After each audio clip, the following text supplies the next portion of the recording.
Hello everyone and welcome to another video of Humankind. Today we're going to be testing the new DLC. We have the Cultures of Africa pack with 6 new cultures and a few natural wonders from Africa. And also the Great Zimbabwe Cultural Wonder, which I believe might be free just from subscribing to the newsletter, so you might want to check that out. I think I'm going to go with 6 competitors because I would like to keep, I would like to get all of the new cultures from Africa. So the fewer competitors, the more likely it is that all 6 of them are free when I'm about to pick. Regarding the Neolithic, I will just play it normally. Obviously no changes there. There are supposed to be some adjustments, but none of them affecting the Neolithic. Apparently the AI is going to not go out from the sieges so quickly anymore. That should be good. And they will evaluate a little bit different their possibilities in the war. Let's see how that goes as well with the new patch. Okay, so finally, after quite a bunch of turns, 15 turns of exploring, getting 11 scouts, hunting some animals and so on, we got the knowledge star. And so with the legacy trait achieved, I'm going into the ancient era. We can see the AI keeps picking roughly the same stuff. Mycenaeans and Harappans are always their picks. In any case, we got the Bantu for ourselves, so that's perfect. They are expansionists. Their legacy trait is +2 influence per number of adjacent empires on territory. Okay, I guess we want to have a lot of borders, which is usually not good in high difficulties because the AI tends to attack you if they have borders with you. So I don't see this being very good in the ancient era, maybe later on. So basically this could be a good reason to not immediately upgrade the outpost to let's say an attached city or an administrative center, let's say. And finally we have our unique unit, which seems to be a scout, basically, the pioneer. Not much here. It gathers food through fighting and ransacking in order to multiply, so it's similar to the unique unit of the Huns and the unique unit of the Mongols. Okay, the more we ransack, the more we fight, the more food we get, and I guess the more units we get. Okay, we got the Bantu. Here we have the new animation.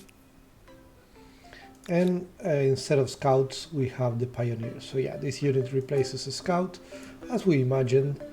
And we have only 13 strength, so they are kind of weak, honestly. Okay, so this is very interesting.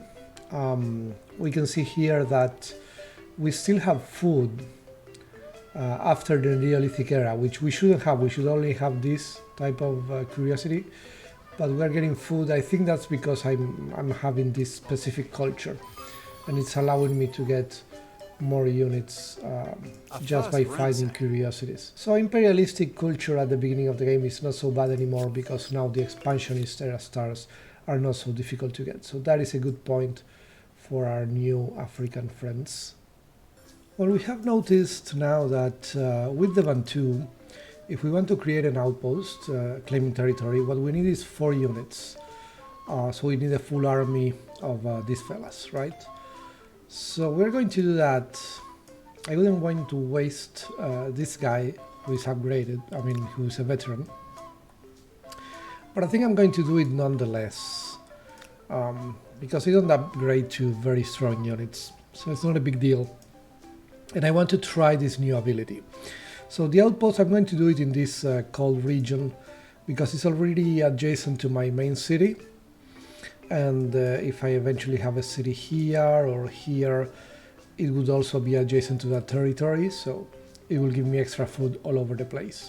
So we're going to put these 4 guys together.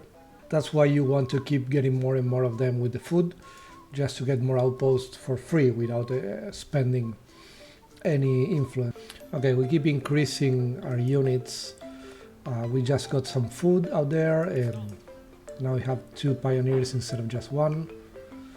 Yeah, it's an interesting mechanic. I like that it's really different from other cultures. It really changes the way you play. It's a bit like when you play Babylon in Civilization 6, which is completely different to everything else. That, I think, is always a good idea. Let's see, these guys creating an outpost. Maybe they disappear. Yeah, they completely disappear, so my money situation is a little bit better now. And we have that outpost, and that should give us some extra food. We're going to see about it next turn, probably. So yeah, we're going to keep this as an emblematic district. We are not going to attach it. I need to remember not to attach it. Unfortunately, the independent people have decided to settle a cat right here in the south, not up here where I wanted the city, so it's not going to be adjacent to my emblematic district.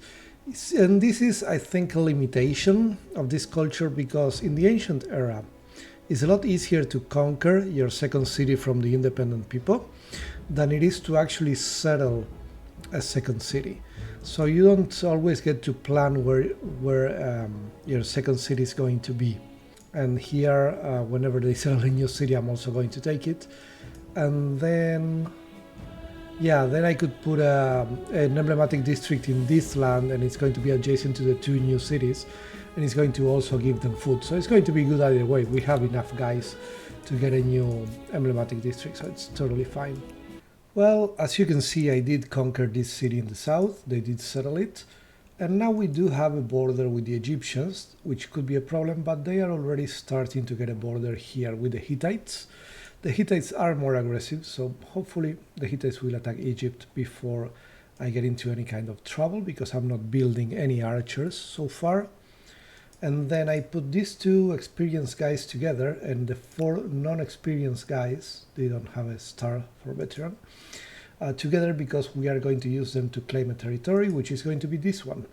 Well, unfortunately, the aggression of the AI has not been changed or adapted in the last patch. The Egyptians have just declared war on me, with almost no war support and no demands. Strength says here that it's evaluated by the computer as comparable. I usually disband the scouts to get archers, but in this case I want to keep the scouts to get territories, so my usual strategy is really not going to work. Oh, and that guy got attacked by the Hittites and he died. Non-aggression pact with this guy, now he can attack Egypt. And listen, if you attacked Egypt, I might actually... Wait, what? When did they conquer the city? What just happened? Okay, no, wait, what happened? How did they conquer? The city had one population, for sure. So they cannot enter without a fight. They have to create a fight to end. Oh no. Oh no, is this bagged? I think this is bagged. The city had one population before. You can see here, I cannot... Oh wait, I can, even if there is one population. What? I'm not supposed to be able to take cities without a fight if they have one population. What's going on? Something very weird is going on here. And this is over. This is over because I cannot fight this army, and I cannot fight this army either. Also, apparently you can take now a one population city without a fight. There was nothing in the patch notes that said this. I'm very confused by that. You can see that the AI took it without a fight, and then I retook it also without a fight. So yeah, I don't know if I will maybe try this again. I will try to play all of 6 African cultures, but it's obviously going to be very difficult to do that in Humankind difficulty, because the Band 2 cannot defend. They are very weak for defense. You have to keep the guys to claim territories, and so you cannot turn them into archers, because you want to keep them, of course, to claim territories. So, and every territory is 4 of these guys, which is a lot. So even with a lot of food spawning, it takes a while. And in Humankind difficulty you cannot afford to take a while, because as you can see here, on turn 32 I'm already getting attacked. The moment I have a border, that's it, I got attacked immediately. Even without any war support or demands or anything like that. I don't know if this is intended or not. I don't know if there is going to be a hot fix tomorrow. I mean, there was nothing in the patch notes about this, so maybe there is a hot fix tomorrow or the day after. This really looks like a mistake because it's a huge change to the mechanics. Huge change. You can attack cities with populations and take them without a fight. That is absolutely massive. It means you need to have armies in all of your cities. And as I said, that is a huge change. It should be announced. I don't expect changes like this to appear in the game out of the blue. So yeah, very disappointed in that. Let's see what happens. I'll see you on the next video. Thank you very much for watching.